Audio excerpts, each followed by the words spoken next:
श्री स्वामी समर्थ. स्वागत आहे तुमचं माझ्या YouTube चॅनलवरती.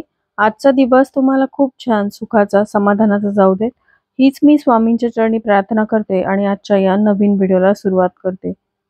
हनुमान जयंती उत्सव दरवर्षी मोठ्या जल्लोषात सर्वत्र साजरा केला जातो. श्री हनुमान हे अफाट शक्तीचे प्रतीक मानले जातात. त्यांची श्रीरामावर असीम भक्ती होती. देशात अनेक ठिकाणी तसेच जगाच्या विविध कोपऱ्यामध्ये हा दिवस अतिशय श्रद्धेने साजरा केला जातो. या दिवशी मोठ्या श्रद्धेने श्री हनुमानांची आराधना केली जाते. काही भक्त या दिवशी उपवास करतात, घरी हनुमानांची पूजा करतात किंवा हनुमानांच्या मंदिराला भेट देतात. यंदा हनुमान जयंती 12 एप्रिल रोजी शनिवारी म्हणजे आज आहे. शनिवार हा हनुमानांचा दिवस आहे, त्यामुळे यंदाची हनुमान जयंती अधिक शुभ मानली जात आहे. हिंदू पंचांगानुसार हनुमानांचा जन्म चैत्र महिन्याच्या पौर्णिमेच्या दिवशी सूर्योदयाच्या वेळी झाला होता. म्हणून अनेक मंदिरांमध्ये पहाटेपासून सूर्योदयापर्यंत आध्यात्मिक प्रवचन आणि प्रार्थना केली जाते. त्याचबरोबर महिन्याला येणाऱ्या प्रत्येक पौर्णिमेचा दिवस हा देवी लक्ष्मीला समर्पित असतो आणि ही आलेली पौर्णिमा मराठी नवीन वर्षातील पहिलीच पौर्णिमा आहे आणि त्यातल्या त्यात हनुमान जयंती देखील चैत्र पौर्णिमेच्या दिवशी असते. म्हणून या दिवसाचं महत्त्व अनन्यसाधारण असं आहे. या दिवशी लक्ष्मीनारायणाची सेवा उपासना केली जाते. चैत्र पौर्णिमेपासून महिन्याला केल्या जाणाऱ्या सत्यनारायणाची देखील तुम्ही सुरुवात करू शकता. त्याचबरोबर ज्यांना काहीही करणं शक्य नाही त्यांनी घरामध्ये काही प्रभावी सेवा व उपाय केले तरीही चालतात. आणि म्हणूनच आजच्या या व्हिडिओमध्ये एक अतिशय साधा सोपा उपाय तुमच्यासोबत मी शेअर करणार आहे. या उपायामध्ये आज आलेल्या चैत्र पौर्णिमा म्हणजेच हनुमान जयंतीच्या दिवशी तुम्हाला संध्याकाळी कापुरासोबत ही एक वस्तू जाळायची आहे. घरामध्ये ही वस्तू जाळल्याने तुम्हाला असलेले सर्व दोष, पितृदोष, वास्तुदोष, तुमच्या मार्गात येणाऱ्या अडचणी, नकारात्मकता नष्ट होईल आणि घरामध्ये सुख समृद्धी येईल आणि तुमच्या घराची, पतीची, मुलांची भरभरून अशी प्रगती होईल.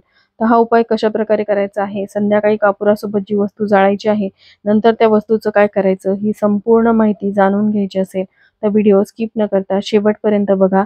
चॅनलवरती पहिल्यांदा आला असाल तर नक्की सबस्क्राईब करा आणि असेच नवनवीन माहितीपूर्ण व्हिडिओ बघण्यासाठी बेल आयकॉनलाही क्लिक करा. त्यामुळे जेव्हाही मी नवीन व्हिडिओ अपलोड करेल तेव्हा त्याचं नोटिफिकेशन सर्वात आधी तुम्हाला मिळेल आणि तुम्ही एक पण व्हिडिओ मिस करणार नाही. तर हा जो उपाय आपल्याला आज हनुमान जयंतीच्या दिवशी करायचा आहे तो तुम्ही संध्याकाळी 6 पासून ते रात्री 12 पर्यंत कधीही करू शकता. पण ज्यांना वेळ आहे त्यांनी मात्र संध्याकाळी 6 ते 9च्या दरम्यानच करण्याचा प्रयत्न करावा. आज दिवसभर पौर्णिमा तिथी असली तरी काही ठराविक काळामध्ये जर आपण उपाय केले तर आपल्याला त्याचं शीघ्र फळ मिळतं. पण अगदीच ज्यांना वेळ नाही, कामानिमित्त बाहेर जावं लागतं, त्यांनी रात्री 12 पर्यंत हा उपाय केला तरीही चालेल. काही विशिष्ट तिथींना ते ते दैवी तत्व हे सक्रिय झालेलं असतं आणि सांगितल्याप्रमाणे चैत्र पौर्णिमेचा दिवस हा देवी लक्ष्मीच्या आगमनाचा दिवस आहे. या दिवशी देवी लक्ष्मीच्या सकारात्मक लहरी अतिशय सक्रिय झालेल्या असतात. त्यामुळे तिला प्रसन्न करून घेण्यासाठी, धनप्राप्तीसाठी आपण हे उपाय करायचे असतात. त्याचबरोबर आज हनुमान जयंती असल्याने हनुमानांना प्रसन्न करून घेण्यासाठी, त्यांची कृपा आपल्या घरावरती राहावी यासाठी काही विशेष सेवा देखील या दिवशी केल्या जातात. बघा, आपल्या घरामध्ये काही ना काहीतरी दोष हे असतातच, ज्यामध्ये वास्तुदोष असतील किंवा नकारात्मकता असेल, आपल्याला असलेले प्रखरातील प्रखर पितृदोष असतील, तर ते निवारण करण्यासाठी अनेक खर्चिक सेवा सांगितल्या जातात. पण प्रत्येकालाच ह्या खर्चिक सेवा करणं परवडेलच असं नाही. त्यामुळे ज्या काही विशिष्ट तिथी असतात या दिवशी जर पितृदोष किंवा घरातील वास्तुदोष दूर करण्यासाठी आपण घरामध्ये काही उपाय केले तर नक्कीच आपल्या कुटुंबाला त्याचा लाभ होतो.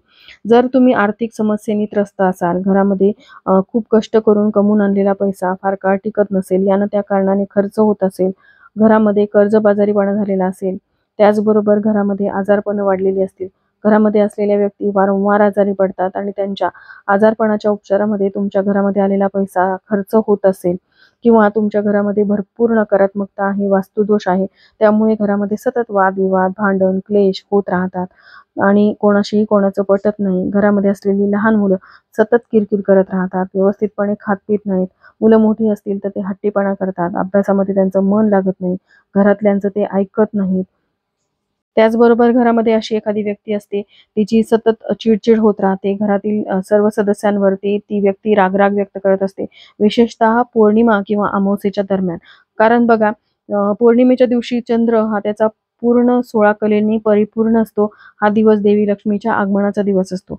पण त्याचबरोबर पौर्णिमा असेल किंवा अमावस्या असेल, यावेळेस काय होतं की मानवी शरीरातील पाण्याची पातळी ही कमी अधिक होत असते. त्यामुळे अनेक लोकांना मानसिक, शारीरिक समस्यांना सामोरं जावं लागतं. तुम्ही ऐकलं असेल की समुद्राला देखील पौर्णिमा किंवा अमावस्येच्या वेळेस भरती आणि ओहोटी येते. अगदी त्याच प्रकारे मानवी शरीराचं असतं. म्हणूनच हे जे काही त्रास मग ते तुम्हाला असलेले आर्थिक, शारीरिक, मानसिक हे दूर व्हावेत आणि घरामध्ये सकारात्मक ऊर्जा यावी, घरामध्ये सुख समृद्धी यावी, यासाठी आज आलेल्या चैत्र पौर्णिमा म्हणजेच हनुमान जयंतीच्या दिवशी हा उपाय तुम्ही आवर्जून करा. आज या व्हिडिओमध्ये 2 उपाय मी शेअर करणार आहे. दोन्हीपैकी कोणताही एक उपाय तुम्ही तुमच्या समस्येनुसार करू शकता. आता या उपायासाठी तुम्हाला काय करायचं आहे, संध्याकाळी दिवे लागणीच्या वेळेस म्हणजे दिवे लागणीच्या आधी घरामध्ये असलेली झाडझूड वगैरे करून घ्यायची. कारण दिवे लागणीनंतर आपण घरामध्ये झाडू मारत नाही. त्यानंतर हातपाय वगैरे स्वच्छ धुवून घ्यायचे आहेत. सर्वप्रथम देवघरासमोरील दिवा प्रज्वलित करायचा, धूप अगरबत्ती लावून घ्यायची. आज पौर्णिमा असल्याने तुळशीसमोर शुद्ध गाईच्या तुपाचा दिवा लावायचा. आणि जर तुम्ही घरामध्ये आजच्या दिवशी सत्यनारायण करत असाल, तर ती सत्यनारायणाची पूजा झाल्यानंतर मग तुम्हाला हा उपाय जो आहे तो करायचा आहे. धनप्राप्तीसाठी ही पौर्णिमा विशेष महत्त्वाची मानली जाते. म्हणूनच हा उपाय तुम्हाला आज चैत्र पौर्णिमेच्या दिवशी संध्याकाळी करायचा आहे. तर या उपायासाठी आपल्याला एक मातीचं भांडं घ्यायचं आहे. मातीचं भांडं नसेल तर मातीची मोठ्या आकाराची पणती घ्या आणि तीही नसेल तर मग तुम्ही स्टीलची प्लेट घेतली तरीही चालेल. आता हा उपाय करण्यासाठी आपल्याला अर्थातच कापराच्या वड्या लागणार आहेत आणि ह्या कापराच्या वड्या भीमसेनी असतील तर उत्तम आहे. भीमसेनी कापूर हा सकारात्मक ऊर्जेचा संचार घरामध्ये वाढवतो. नकारात्मकतेला खेचून घेण्याची क्षमता ही भीमसेनी कापरामध्ये सर्वात जास्त असते. त्यामुळे भीमसेनी कापूर असेल तर तो घ्या, नाहीतर साधा कापूर घेतला तरीही चालेल. 5 या संख्येने या वड्या घ्यायच्या आहेत. त्या मातीच्या भांड्यामध्ये तुम्हाला ठेवायच्या आहेत.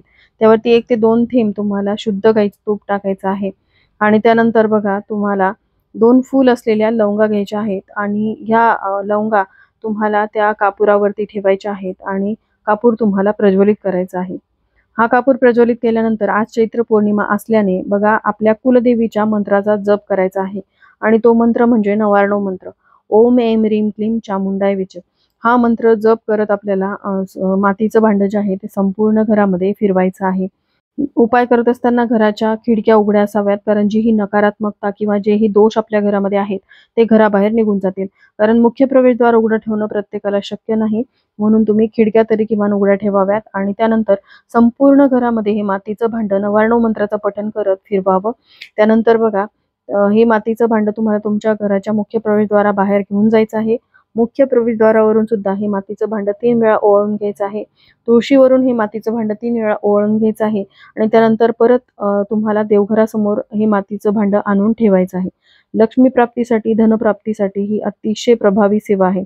लवंगा ज्या आहेत त्या देवी लक्ष्मीला अतिशय प्रिय आहेत. त्याचबरोबर आपण चैत्र पौर्णिमेला या लवंगा जाळल्याने कुलदेवी प्रसन्न होते, देवी लक्ष्मी प्रसन्न होते आणि घरातील आर्थिक समस्या ज्या आहेत त्या दूर होतात. बघा यामध्ये असलेली रक्षा जी आहे ती काही वेळानंतर शांत झाल्यानंतर यामध्ये असलेली रक्षा थोडं पाणी घालून ती रक्षा तुम्ही एखाद्या झाडाच्या मुळाशी टाकू शकता. फक्त तुळशीला मात्र चुकूनही हे पाणी टाकायचं नाही. त्याचबरोबर बघा आज हनुमान जयंती आहे, त्यामुळे आपल्या घरातील वास्तुदोष, नकारात्मकता, घरातील आजारपण दूर व्हावीत यासाठी एक अजून प्रभावी उपाय तुम्हाला करता येईल. तर या उपायासाठी आपल्याला काय करायचं आहे, सेम तुम्हाला मातीच्या भांड्यामध्ये 5 भीमसेनी कापराच्या वड्या घ्यायच्या आहेत. या वड्या घेतल्यानंतर त्यावरती तुम्हाला चिमूटभर पिवळी मोहरी टाकायची आहे आणि शिवाय तुम्हाला यामध्ये 2 फूल असलेल्या लवंगा आणि 1 अखंड वेलची देखील घ्यायची आहे. आता ह्या 2 वस्तू ज्या आहेत त्या तुम्हाला तुमच्या उजव्या हातामध्ये पकडायच्या आहेत आणि तुमच्याकडे जर नित्य सेवा स्तोत्र मंत्र ही पोथी असेल तर त्या पोथीमध्ये दिलेली श्रीराम रक्षा स्तोत्र तुम्हाला 1 वेळा पठण करायचं आहे. पूर्ण वाचण्याची गरज नाही. 1 ते 9 ओव्यापर्यंत तुम्हाला हे पठण करायचं आहे. श्रीराम रक्षा स्तोत्रामध्ये दिलेल्या 1 ते 9 श्लोकापर्यंत आपल्या शरीरातील 9 अवयवांचं वर्णन केलेलं आहे आणि हे मुख्य अवयवांचं आपण जर ओव्या पठण केल्या तर आपल्या संपूर्ण शरीराचं रक्षण करण्याचं काम स्वतः हनुमान करतात. कारण हनुमानांना त्यांच्यापेक्षाही प्रिय श्रीरामांची सेवा ही अधिक प्रिय आहे. त्याचबरोबर तुम्ही 1 वेळा हनुमान चालिसेचं देखील पठण करू शकता किंवा तुम्ही श्रवण देखील करू शकता. कारण श्रीराम रक्षा स्तोत्र जे आहे ते पठण करणं प्रत्येकाला शक्य होत नाही, त्यामुळे मोबाईलवरती तुम्ही या दोन्हीही सेवा लावून दिल्या. त्यानंतर ह्या ज्या लवंगा आणि एक विलायची आपण घेतलेली आहे, त्या दोन्हीही आपल्याला कापुरावरती ठेवायच्या आहेत आणि त्यानंतर आपल्याला कापूर जो आहे तो प्रज्वलित करायचा आहे. कापूर प्रज्वलित केल्यानंतर तुम्हाला ते मातीचं भांडं तिथून उचलायचं आहे आणि श्रीराम जय राम जय जय राम हा मंत्रोच्चार आपल्याला म्हणजे जय जयकार करत हे मातीचं भांडं संपूर्ण घरामध्ये फिरवायचं आहे. बघा, आपल्या घरामध्ये वास्तुदोष असतील, प्रत्येकाचं घर हे वास्तुशास्त्रानुसार नसतं.